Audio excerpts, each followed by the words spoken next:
Ika-22 Kabanata. Kapag nakita ninyong nakawala ang baka o tupa ng inyong kapwa, huwag ninyo itong pababayaan. Sa halip, dalhin ito sa may-ari.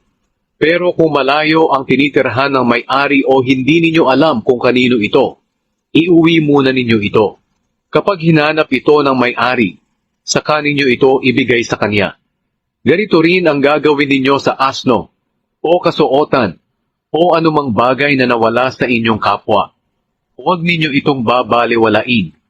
Kung makita mo na ang asno o ang baka ng iyong kapwa ay nabuwal sa daan, huwag mo itong pabayaan. Tulungan mo ang may-ari para itayo ito. Hindi dapat magsuot ng kasuotang panlalaki ang mga babae o ang mga lalaki ng kasuotang pambabae. Dahil kinasusuklaman ng Panginoon na inyong Diyos ang gumagawa nito. Kung may makita kayong mga pugad ng ibon sa tabi ng daan, sa punong kahoy o sa lupa, at ang inahin ay nakaupo sa mga itlog o sa kanyang mga inakay, huwag ninyong kukunin ang inahin kasama ng mga itlog o mga inakay. Maaari ninyong kunin ang mga itlog o mga inakay, pero kailangang pakawalan ninyo ang inahin para maging mabuti ang inyong kalagayan at mabuhay kayo ng matagal. Kung magpapatayo kayo ng bahay, lagyan ninyo ng rehas ang palibot ng inyong patag na bubong, para wala kayong pananagutan kung may mahulog mula sa bubong ninyo at mamatay. Huwag kayong magtatanim ng ibang binhi sa ubasan. Kung gagawin ninyo ito, magiging pag-aari na ng templo ang bungang itinanim ninyo, at pati na rin ang bunga ng inyong ubasan. Huwag ninyong pagpaparisin ang baka at ang asno sa pag-aararo. Huwag kayong magsusuot ng damit na ginawa sa dalawang klase ng tela. Lagyan ninyo ng palawit ang 4 na gilid ng balabal na damit ninyo. Ang kautusan tungkol sa dangal ng babae. Kung napangasawa ng isang lalaki ang isang babae, at pagkatapos nilang magsiping ay inayawan ng lalaki ang kanyang asawa, at pinagbintangan niya ito, at sinabi niya, "Natuklasan kong hindi na birhen ang aking asawa nang sumiping ako sa kanya." Pupunta ang magulang ng babae sa mga tagapamahala doon sa may pintuan ng bayan. Magdadala sila ng ebidensya na birhen ang anak nila. At sasabihin ng ama ng babae sa mga tagapamahala, "Ipinakasal ko ang anak ko sa taong ito, at ngayon nagagalit siya sa anak ko. Pinagbibintangan niya ang anak ko na hindi na siya birhen ng mapangasawa niya. Pero heto ang ebidensya na birhen ang aking anak."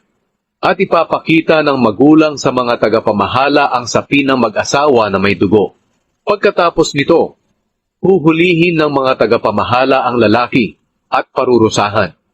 Pagmumultahin siya ng 100 pirasong pila at ibibigay ito sa ama ng babae dahil ipinahiya niya ang isang birheng Israelita at dapat ay huwag niyang hihiwalayan ng babae habang nabubuhay siya. Pero kung totoo ang bintang at walang makitang ebidensya na birhen ang babae, dadalhin ang babaeng iyon sa harap ng bahay ng kanyang ama at doon babatuhin siya ng mga lalaki ng bayan hanggang sa mamatay. Sa pamamagitan nito mawawala ang masasamang gawa sa inyong bansa. Nakakahiya ang bagay na ginawa niya sa Israel sa pamamagitan ng pakikiapid habang nasa puder pa siya ng kanyang ama. Ang kautusan tungkol sa pakikiapid. Kung nakiapid ang isang lalaki sa isang babaeng may asawa, dapat napatayin silang dalawa. Sa pamamagitan nito, mawawala ang masasamang gawa sa inyong bansa. Kung ang isang lalaki ay nakiapid sa isang dalagang malapit ng ikasal, at nangyari ito sa isang bayan, dadalhin silang dalawa sa pintuan ng bayan, at babatuhin hanggang sa mamatay. Papatayin ang babae dahil kahit na naroon siya sa bayan, hindi siya sumigaw para humingi ng tulong. Papatayin din ang lalaki dahil nakiapid siya sa babaeng ikakasal na. Sa pamamagitan nito mawawala ang masasamang gawa sa inyong bansa. Ngunit kung ang babaeng ikakasal na ay pinagsamantalahan ng lalaki sa labas ng bayan, ang lalaki lang ang papatayin. Huwag ninyong sasaktan ang babae. Hindi siya nagkasala, at hindi siya dapat parusahan ng kamatayan. Ang kasong ito ay katulad ng kaso ng tao na sumalakay sa kanyang kapwa at pinatay ito.